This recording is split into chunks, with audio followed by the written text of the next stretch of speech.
قرآن ایک ایسی کتاب ہے جو دنیا میں سب سے زیادہ پڑھی جاتی ہے، لیکن بغیر سمجھ کے۔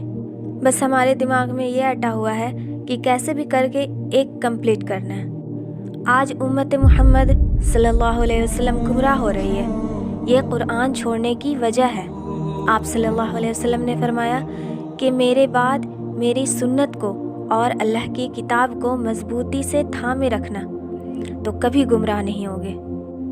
قرآن میں اللہ ہم سے کیا کہتا ہے ہم سمجھ کے پڑھتے ہی نہیں ہیں۔ یہاں ہمیں لگتا ہے کہ جو گناہ کرے گا، اللہ کی نافرمانی کرے گا، اللہ اسے جنت میں داخل کر دے گا۔ اللہ فرماتا ہے کہ جو لوگ میری آیتوں پر ایمان رکھتے ہیں، میری فرما برداری کرتے ہیں، ان کو اچھا بدلہ دیا جائے گا، اور جو لوگ بن دیکھے اپنے رب سے ڈرتے ہیں ان کے لیے اجر عظیم ہے۔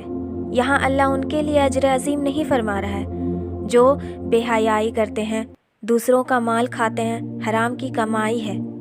اللہ نے ہمیں یہ کتاب دی تاکہ ہم دنیا میں سکسیس ہوں اور آخرت کو لے کر چلیں۔ یہاں قرآن میں ہمارے سارے سولوشنز موجود ہیں، پر ہم اسے چھوڑ کر اپنی مرضی سے، اپنی خواہش سے، اپنی ذہن سے ان تمام مشکلات سے نکلنے کے لیے کوشش کرتے ہیں۔ آج دنیا میں جہالت پھیلی ہوئی ہے، انٹرنیٹ کی دنیا میں کھوئے ہوئے ہیں لوگ، زنا عام ہو گیا ہے، طرح طرح کے رسم و رواج دیکھنے کو ملتے ہیں۔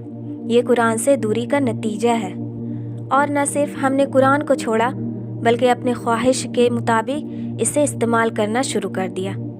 جس طرح اللہ فرماتا ہے، کیا بعض احکام پر تم ایمان رکھتے ہو اور بعض کے ساتھ تم کفر کرتے ہو؟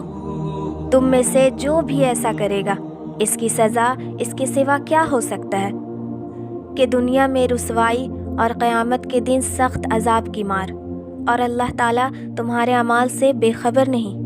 تو اس کتاب کو اپنے خواہش کے مطابق استعمال کرنا، جو چیز ہمارے لیے آسان ہے اس کو لے لینا، اور جو چیز عمل میں نہیں آ رہی اس کو چھوڑ دینا۔ تو اس طرح آج ہم اپنے خواہش کے مطابق قرآن کو استعمال کر رہے ہیں۔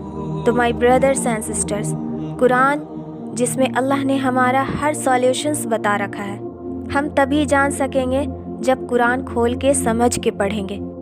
اور بہت ساری ایسے جگہوں پر اللہ ہمیں وارننگ دے رہا ہے، ڈرا رہا ہے، پہلے کے نبیوں کے امت کی اگزامپل دے دے کر سمجھا رہا ہے، کیونکہ اللہ اپنے معاملے میں کوئی کمپرومائز نہیں کرنا چاہتا، کیونکہ وہ اپنے معاملے میں بہت سخت ہے۔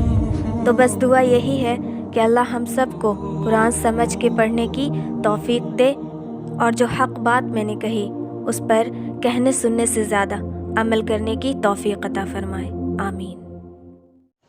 اگر آپ کو یہ ویڈیو پسند آئے تو اپنے سوشل میڈیا نیٹ ورکس پر لازمی شیئر کریں، اور چینل کو سبسکرائب کر کے بیل آئیکن پر کلک کرنا نہ بھولیں۔ شکریہ۔